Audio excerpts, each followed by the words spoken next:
हम तुम्हारे सम्मान की चिंता न करें? हमने तुम्हें वचन दिया है अपनी जीवन संगिनी बनाने का, अपनी अर्धांगिनी बनाने का। यदि तुम्हारा सम्मान भंग हुआ तो हमारा क्या सम्मान रह जाएगा? नहीं युवराज, ये संभव नहीं है। ये संभव है मोहिनी, ये संभव है। हमने तुमसे विवाह करने का निश्चय किया है। क्या? हाँ मोहिनी, हमने अपने पिताश्री से भी बात की है इस विषय में। तो क्या आपके पिताश्री ने? मेरा अभिप्राय महाराज से है। उन्होंने सहर्ष तुमसे विवाह करने की हमें अनुमति दे दी है मोहिनी। हाँ। तो क्या महाराज ने विवाह करने की अनुमति दे दी? हाँ मोहिनी, हाँ। और केवल इतना ही नहीं, उन्होंने तो मुनि आस्तिक से यह भी कहा है कि वो तुम्हारे पिताश्री के पास यह संदेश लेकर जाएं और उनसे ये कहें कि इस विवाह का प्रस्ताव लेकर राजमहल में पधारे मोहिनी। तो भ्राता आस्तिक? हाँ मोहिनी, मुनिवर आस्तिक स्वयं तुम्हारे घर आने वाले हैं तुम्हारे पिताश्री से बात करने। युवराज। मोहिनी, अब अति शीघ्र हम दोनों विवाह के पवित्र बंधन में बंध जाएंगे। हम जो कुछ भी सुन रहे हैं, हमें अपने कानों पे विश्वास नहीं हो रहा। विश्वास करो मोहिनी, विश्वास करो। तुम अति शीघ्र ही युवराज जन्मेजय की रानी बनकर राजमहल में प्रवेश करने वाली। लगता है हम कोई सपना देख रहे हैं। नहीं मोहिनी, नहीं, तुम कोई स्वप्न नहीं देख रही हो। मोहिनी, देखो आकाश की ओर। सूर्य अपनी पूर्ण तीव्रता के साथ अपनी किरणें बिखेर रहा है हम पर। उन वृक्षों की ओर देखो, ये शुभ समाचार सुनकर कैसे झूम रहे हैं। इन सारे पक्षियों को देखो मोहिनी, ये सब उड़ रहे हैं इस शुभ समाचार को सारे विश्व में फैलाने के लिए। मोहिनी, वायु का हर एक झोंका हमें बधाई दे रहा है। युवराज, यदि ये सत्य है तो हमारा हृदय इतनी प्रसन्नता सहन नहीं कर पाएगा। इतनी तीव्र गति से धड़क रहा है, कहीं इसकी धड़कन बंद ना हो जाए। नहीं मोहिनी, नहीं। हर्ष के इन पलों को संभाल कर रखो। अब तुम ये शुभ समाचार अपने घर वालों को भी सुनाना। हाँ, ये शुभ समाचार हम अवश्य अपने बापू को सुनाएंगे, अपनी बुआ को भी सुनाएंगे और सारे नागवंशी समुदाय को भी सुनाएंगे। मोहिनी, आज हमें मत रोको।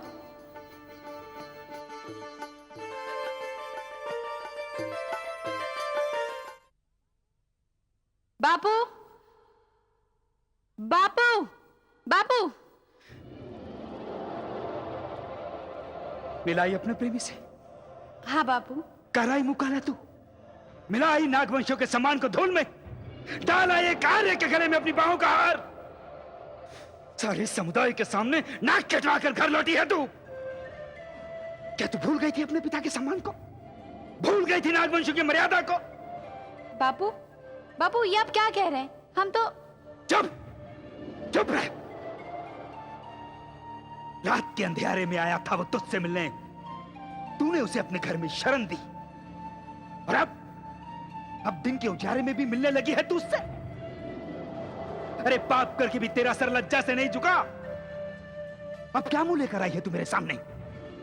बापू, हमने कोई पाप नहीं किया और वो तो हमसे विवाह करना चाहते हैं। विवाह? मनसा, सुना तूने? सुना हमारी पुत्री क्या कह रही है? वो आर्य इससे विवाह करना चाहता है। वो तक्षक की पुत्री से विवाह करना चाहता है। हमारा शत्रु इससे विवाह करके हमारे स्वाभिमान को अपने पैरों तले रौंदना चाहता है। और ये निर्लज्ज ये शुभ समाचार सुनाने आई है। प्रसन्न हो मनसा, प्रसन्न हो। जा पूरे नागवंशी समुदाय को ये शुभ समाचार सुना दे कि तक्षक की पुत्री अपने पिता की, अपने समुदाय की, नागवंशियों के सम्मान की चिता जलाने वाली है। अरे मैं उस आर्य के सर के इतने टुकड़े करूंगा कि आर्य भी उसे पहचान नहीं पाएंगे। मैं पूरे नागवंशी समुदाय के सामने उसके रक्त से स्नान करूंगा। मोहिनी, क्या तुझे पता नहीं है कि आर्यों के प्रति कितनी घृणा है हमारे हृदयों में? बुआ, ये आप कह रही हैं? आप जिसने एक आर्य से प्रेम किया, उसे विवाह किया आपने? वो मेरे जीवन की एक ऐसी भूल है मोहिनी, जिसका प्रायश्चित मैं मर के भी नहीं कर सकती। उससे विवाह करके मेरा जीवन नर्क बन गया है, नर्क। उसने केवल मुझ पर ही नहीं, मेरी ममता पर भी आघात किया है मोहिनी। उसने मेरा पुत्र मुझसे छीन लिया मोहिनी। एक मां की ममता उसे कोस रही है, एक नागवंशी को उसने आर्य बना दिया। एक नागवंशी माता को जीवन भर तड़प तड़प कर मरने के लिए छोड़ दिया उसने। बुआ, आपका पति और पुत्र तो वरदान है आपके लिए, और आप उन्हें श्राप समझ रही हैं। अच्छा, तो तू आर्यों को वरदान समझती है, किंतु तू नहीं जानती कि मेरे मन में आर्यों के प्रति प्रतिक्षोध की जो अग्नि जल रही है, तब तक नहीं बुझेगी जब तक मैं इस आर्य और आर्यों के राजा परीक्षित को जलाकर राख न कर दूं। बापू, हाँ, क्योंकि मैंने सौगंध खाई है कि मैं नागवंशियों के मन में आर्यों के प्रति इतनी घृणा उत्पन्न कर दूंगा, इतनी घृणा उत्पन्न कर दूंगा कि यदि उन्हें हिंसक पशु और आर्य एक साथ दिखेंगे तो सबसे पहले वो आर्य का वध करेंगे। मनसा, आज के बाद ये घर से बाहर नहीं जाएगी। अब ये बंदी है, इसे उसी दिन बाहर निकाला जाएगा जिस दिन इस आर्य का शव नागवंशियों की ठोकरें खाएगा। ले जा इसे।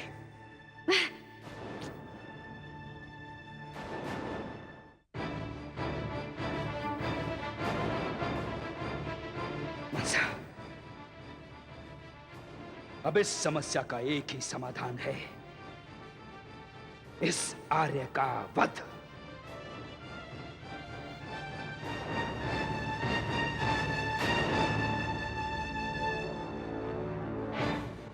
अरे शक्ति, अब तो तू इस समुदाय का मुखिया बन गया है। और हाँ शक्ति, अब तो तेरे कंधों पर उत्तरदायित्व का भार भी बढ़ गया है। तुम चिंता मत करो मित्रों, मैं इस उत्तरदायित्व को भलीभांति निभाऊंगा। शक्ति, मेरे पास आ। तक्षक, क्या बात है? अब पानी सर से ऊपर चला गया है। मैं कुछ समझा नहीं। वो आर्य जो रात्रि के अंधेरे में बचकर चला गया था हमारे हाथों, आज दिन के उजाले में आया था। तुमने देखा उसे? अगर मैं देख लेता तो जीवित नहीं जाने देता उसे। देख शक्ति, अब ये मेरी निजी समस्या नहीं रही, पूरे समुदाय की समस्या बन गई है, और इसका समाधान अब तेरे हाथ में है। मेरे हाथ में? हाँ,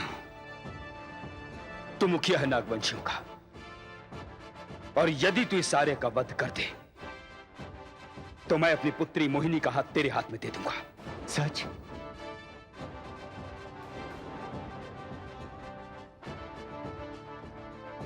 मैं तुझे मुखिया बनने की बधाई तो नहीं दे सका, किंतु यह पुरस्कार है मेरी ओर से तुझे।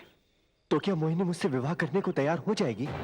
हाँ, मैं वचन देता हूं तुझे। तो मैं भी तुम्हें वचन देता हूं तक्षक, कि उस आर्य का साथ उसका जीवन तभी तक देगा जब तक कि वो इस क्षेत्र में नहीं आएगा। जिस दिन उसका पग इस क्षेत्र में पड़ेगा, उसका मृत शरीर तुम्हारे सामने होगा तक्षक, तुम्हारे सामने होगा। केवल इतना ही नहीं, मैंने आर्यों के विरुद्ध विद्रोह करने का निश्चय कर लिया है, और नागवंशी समुदाय का पूर्ण समर्थन तेरे साथ है। याद रखना शक्ति, आज के बाद यदि कोई भी आर्य इस क्षेत्र में प्रवेश करे तो वो जीवित बचकर जाने न पाए। आर्यों की हत्या ही एकमात्र लक्ष्य होगा हम नागवंशियों का। किंतु एक आर्य की भूल का बदला सारे आर्यों से लेना? यदि हमने आर्यों का वध शुरू कर दिया तक्षक, तो आर्य भी छोड़ेंगे नहीं हम नागवंशियों को, और फिर एक ऐसी आंधी चलेगी प्रतिशोध की कि ना तो कोई आर्य बचेगा और ना ही कोई नागवंशी। आर्यों से हमारा कोई वैर नहीं है तक्षक, और ना ही उनके मन में हमारे प्रति कोई द्वेष। तो फिर व्यर्थ में उनसे शत्रुता लेना केवल मूर्खता है, मूर्खता। ये तू कह रहा है शक्ति? तू नागवंशियों का मुखिया? ये मत भूल, इस समुदाय का सम्मान, इसकी मर्यादा, इसकी गरिमा और इसकी सुरक्षा का उत्तरदायित्व अब तेरे कंधों पर है। हां, किंतु अभी कोई ऐसी परिस्थिति नहीं है जिसके कारण हम आर्यों से संघर्ष छेड़ें। यदि भूल एक आर्य ने की है तो दंड भी एक ही को मिलेगा, सभी आर्यों को नहीं। तो फिर आज मेरी बात ध्यान से सुन। ये आर्य वो हिंसक पशु हैं जो नागवंशियों का रक्त पीना अपना धर्म समझते हैं, और यदि आर्य इस धरती पर जीवित रहेंगे तो वो नागवंशियों के लिए सबसे बड़ा दुर्भाग्य होगा, क्योंकि आर्यों का जीवन नागवंशियों की मृत्यु है।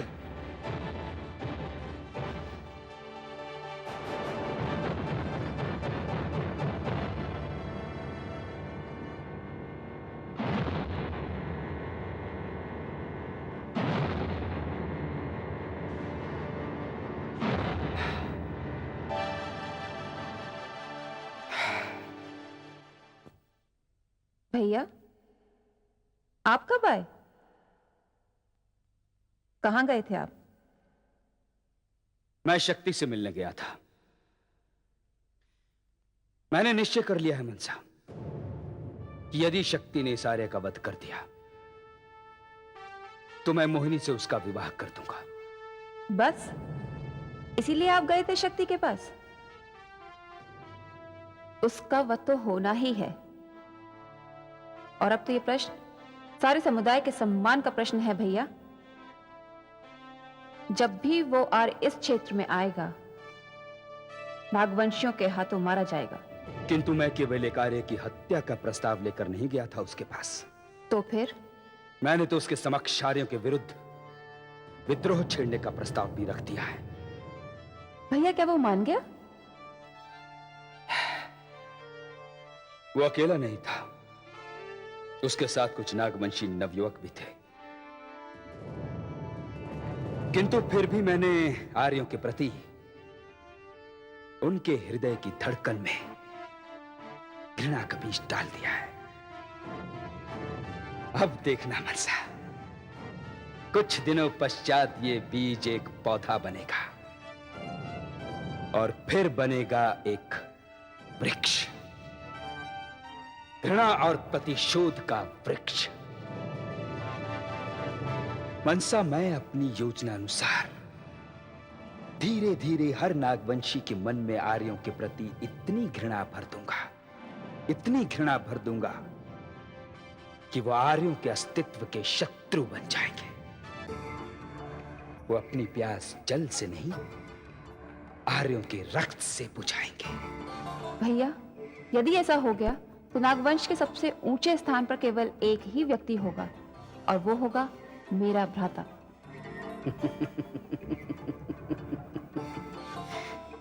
मनसा, तो देखना, मेरा ही समुदाय मेरे सर पर एक दिन मुकुट रखेगा। मैं अब नागवंशियों का मुखिया नहीं, राजा बनूंगा,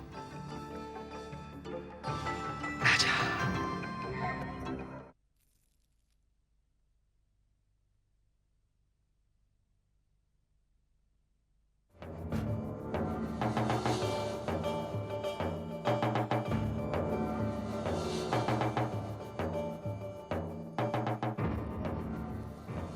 युवराज की जय हो।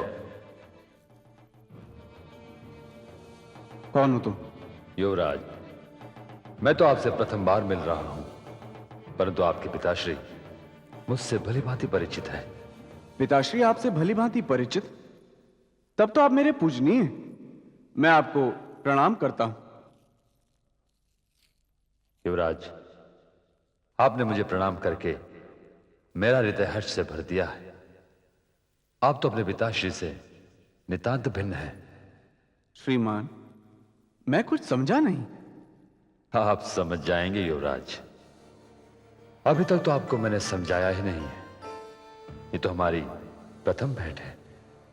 किंतु आपने अपना अब तक परिचय नहीं दिया। युवराज, मेरा परिचय यह है कि मैं हर जगह रहता हूं पर दिखाई नहीं देता, हर विचार में रहता हूं पर सुनाई नहीं देता, और जो मुझे सुन लेते हैं मैं उनका भाग्य पलट लेता हूं। तो इसका अर्थ यह हुआ कि आप भविष्य वक्ता हैं। बस यही भूल कर गए युवराज। मैं भविष्य वक्ता नहीं, स्वयं भविष्य हूं। यदि आप स्वयं भविष्य हैं तो सबको आपकी आवश्यकता पड़ती होगी। हाँ युवराज, और इसी उद्देश्य से मैं आपके पास आया हूं। किस उद्देश्य से? युवराज, जितनी शीघ्र हो सके आप मोहिनी का अपहरण करके उसे राजमहल ले आइए। ये क्या कह रहे हैं आप? युवराज, आप तो क्रोधित हो गए। उचित किया आपने। मोह, क्रोध, लोभ, यही तो जीवन की आवश्यकताएं होती हैं। और यदि ये नहीं तो जीवन नहीं। एक बात ध्यान में रखिए युवराज, क्रोध में लिया हुआ प्रत्येक निर्णय उचित होता है, और यही तो मेरा वास्तविक परिचय है। कौन है आप? मैं पूछता हूं, कौन है आप?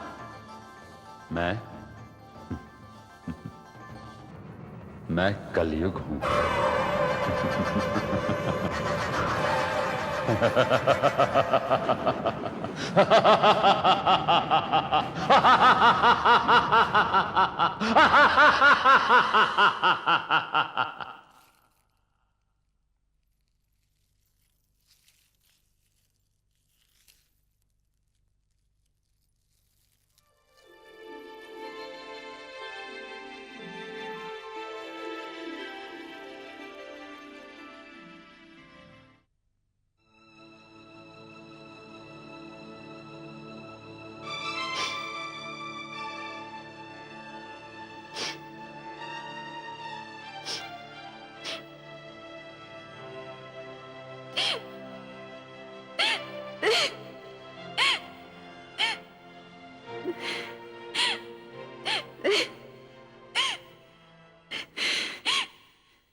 मोहिनी, आप क्या हुआ बहन?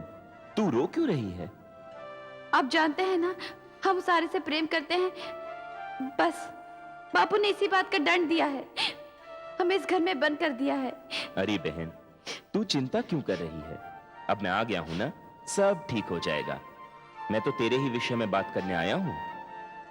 हमारे विषय में? हाँ, मैं आता हूं मामा श्री से मिलकर। तू चिंता मत कर, सब ठीक हो जाएगा।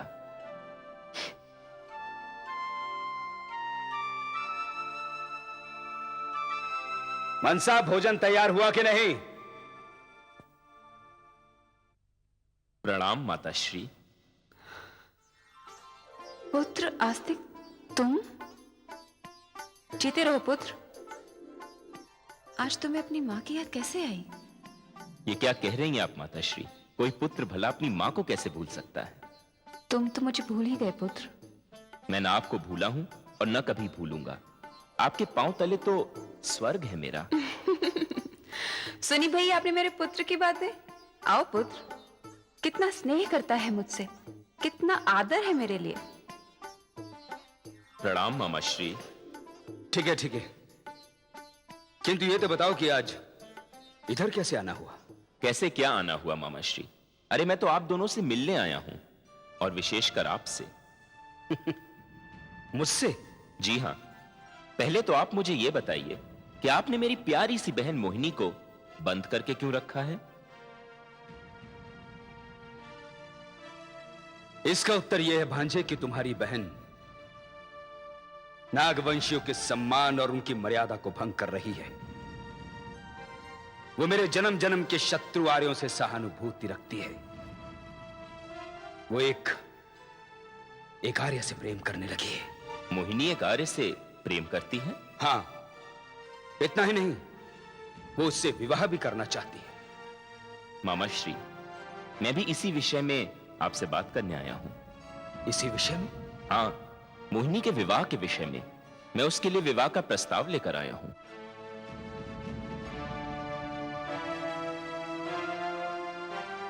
आस्तिक, पुत्र तो इतनी चिंता करता है अपनी बहन की? मामा श्री, मोहिनी के लिए जो योग्य वर मैंने ढूंढा है, उसकी आप तो कल्पना भी नहीं कर सकते। अच्छा, बता कौन है वो? वो भी एक आर्य है मामा श्री। आस्तिक, ये क्या कह रहे तू? यहां मेरी हंसी उड़ाने आया है तू? वो जिस आर्य से प्रेम करती है, हम नागवंशी उसे ढूंढ रहे हैं, और यदि वो मिल जाए तो हम उसके शरीर के टुकड़े टुकड़े करके चील और कौवों को उसका मांस खिला देंगे। और मैं मामा श्री, मैं उसी आर्य से अपनी बहन के विवाह का प्रस्ताव लेकर आया हूं आपके पास। क्या कहा? तू जानता उस आर्य को? बता मुझे आस्तिक, बता मुझे कौन है वो। मैं कर दूंगा उस आर्य का विवाह, अपनी पुत्री से नहीं, स्वयं उसी आर्य के शव से। बता मुझे कौन है वो दुष्ट आर्य। मामा श्री,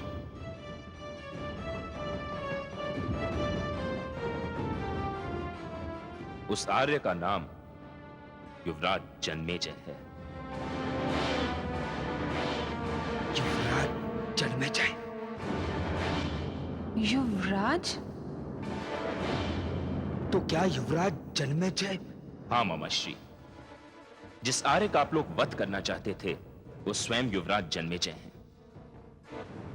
मामा श्री, भूल जाइए इस शत्रुता को, निकाल दीजिए अपने हृदय से आर्यों के प्रति इस घृणा को, और देखिए अपने पुत्री के उज्जवल भविष्य को। यह एक सुनहरा अवसर है। आपकी पुत्री हस्तिनापुर की महारानी बनने वाली है। स्वयं महाराज परीक्षित ने इस विवाह की अनुमति दी है, और इसलिए मैं आपकी पुत्री के लिए यह प्रस्ताव लेकर आया हूं। आप चलिए मेरे साथ राजमहल में अपनी पुत्री का प्रस्ताव लेकर। मामा श्री, यह सम्मान तो भाग्यशाली लोगों को मिलता है। आप भाग्यशाली हैं कि आपका संबंध राजवंश से होने जा रहा है। आप चलिए मेरे साथ अपनी पुत्री का शगुन लेकर। मामा श्री, यह सोचने का समय नहीं है, फिर ऐसा अवसर जीवन में कभी नहीं आएगा। किंतु मुझे स्वीकार नहीं है। मैं तेरी बातों में आकर अपने विचार नहीं बदल सकता। ये आर्य कपटी हैं, ये शत्रु हैं हमारे और हमारी संस्कृति के। नहीं मामा श्री, नहीं, आर्य कपटी नहीं है। उनके मन में कोई बैर नहीं है, कोई छल नहीं है। वो तो इन संबंधों को और भी दृढ़ बनाना चाह रहे हैं। यदि ऐसा न होता तो आपके इतना विरोध करने के पश्चात भी युवराज जन्मेजय विवाह का प्रस्ताव नहीं भिजवाते।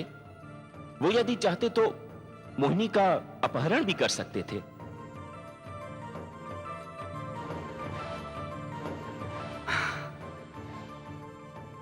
मुझे भी उसी क्षण की प्रतीक्षा है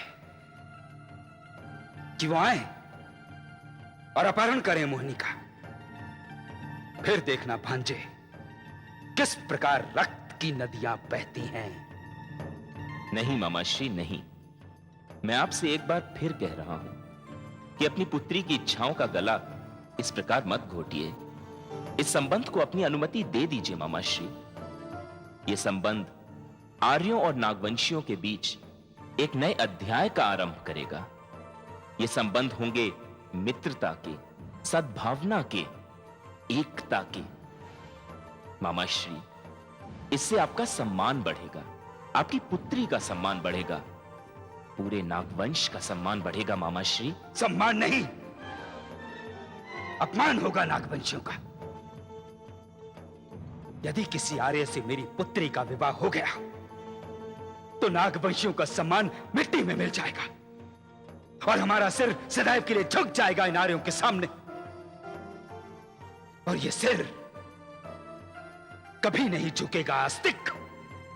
मामाश्री, आपकी आंखों में तो प्रतिशोध की ज्वाला धधक रही है। उसे बुझाकर तो देखिए कि आप होंगे किस स्थान पर। आपकी पुत्री महारानी बनकर राजमहल में प्रवेश करेगी। राज सिंहासन पर बैठकर वो लाखों लोगों के भविष्य का निर्णय लेगी। मामाश्री, अपनी पुत्री के उज्जवल भविष्य की ओर तो देखिए।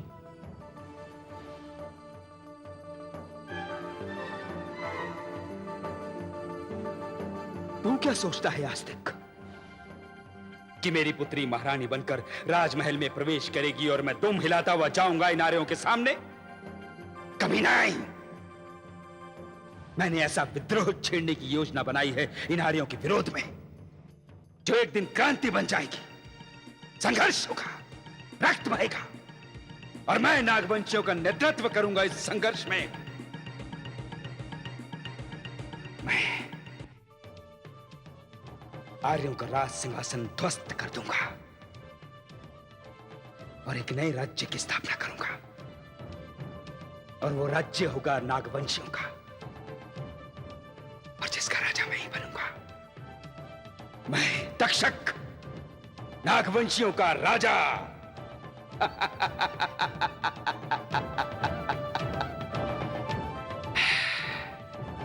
बस तब मैं अपनी पुत्री का विवाह किसी योग्य नागवंशीय युवक से करवाकर उसे अपना उत्तराधिकारी बनाऊंगा। अरे नहीं चाहिए हमें आर्यों की दास्ता। तो इसका अर्थ यह हुआ मामाश्री कि आपसे भलाई की आशा रखना व्यर्थ है। आप अपने प्रतिशोध की अग्नि में अपनी पुत्री के साथ साथ पूरे नागवंशी समुदाय को भी झोंक देना चाहते हैं। मामाश्री, यह मार्ग केवल विनाश की ओर जाता है, केवल विनाश की ओर। यह मार्ग विनाश की ओर जाता है, और विनाश होगा आर्यों का, केवल आर्यों का। किसी ने सत्य ही कहा है, विनाश काले विपरीत बुद्धि।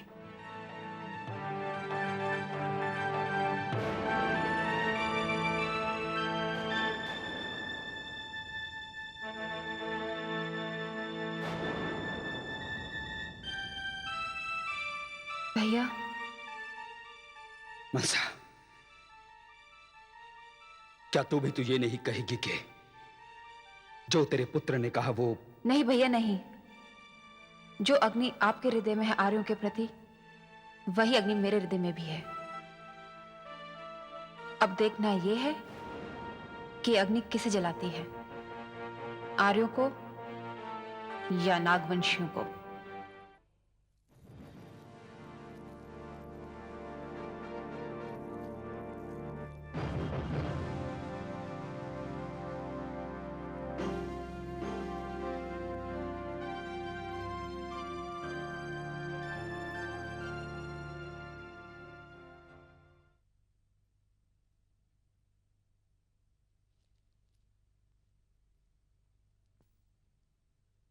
युवराज। आप आ गए मुनिवर? हाँ युवराज। क्या समाचार लाए? युवराज, समाचार इतना सुखद नहीं है। अर्थात? मैंने अपनी ओर से मामाश्री के सम्मुख ये प्रस्ताव रखा था, किंतु क्या? युवराज, पता नहीं मेरे मामाश्री के हृदय में आर्यों के लिए इतनी घृणा, इतना द्वेष क्यों है। मैंने तो उन्हें समझाने का भी प्रयत्न किया, किंतु मेरी बात सुनकर तो उनका क्रोध और अधिक बढ़ गया। वो मानने को तैयार ही नहीं थे कि उनके और आर्यों के बीच कोई संबंध हो सकता है। अपने क्रोध की अग्नि में वो अपनी पुत्री के हित को भी भूल गई। युवराज। मुनिवर, तो क्या मोहिनी ने भी? नहीं युवराज, मोहिनी को तो उन लोगों ने बंदी बनाकर रखा हुआ है। मैं तो ठीक से मोहिनी से मिल भी नहीं सका।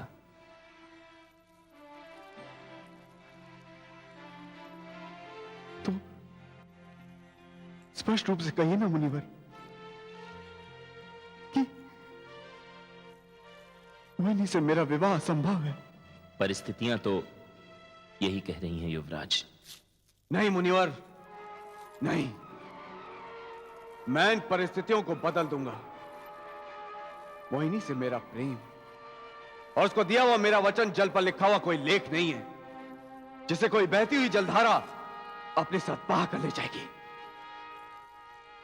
मोहिनी मेरी है और उसे संसार की कोई भी शक्ति मुझसे अलग नहीं कर सकती। फिर आप क्या करेंगे युवराज? यदि मोहिनी को पाने के लिए मुझे रक्त की धारा भी बहानी पड़े, कैलाश पर्वत को भी पार करना पड़े, तो मैं अवश्य करूंगा मुनिवर, अवश्य करूंगा। अर्थात आप बल का प्रयोग करेंगे? मुनिवर, इस बल में मैं सेना का सहयोग नहीं लूंगा। मैं वहां अकेला जाऊंगा। मुनिवर, मैं मोहिनी का अपहरण करूंगा। अपहरण? हाँ मुनिवर, अपहरण। युवराज, तक्षक भी तो यही चाहता है कि आप मोहिनी का अपहरण करें। अर्थात ऐसा करने के पश्चात आप उसी की इच्छा की पूर्ति करेंगे। जो अग्नि वर्षों से उसके हृदय में सुलग रही है, वो प्रतिशोध की ज्वाला बन के भड़क उठेगी। आर्यों और नागवंशियों के बीच संघर्ष होगा, रक्तपात की आंधियां चलेंगी, दोनों ओर का विनाश होगा, और इस विनाश के पश्चात कुछ भी नहीं बचेगा आर्य। न आप, न आपका प्रेम, और न आपका दिया हुआ वचन।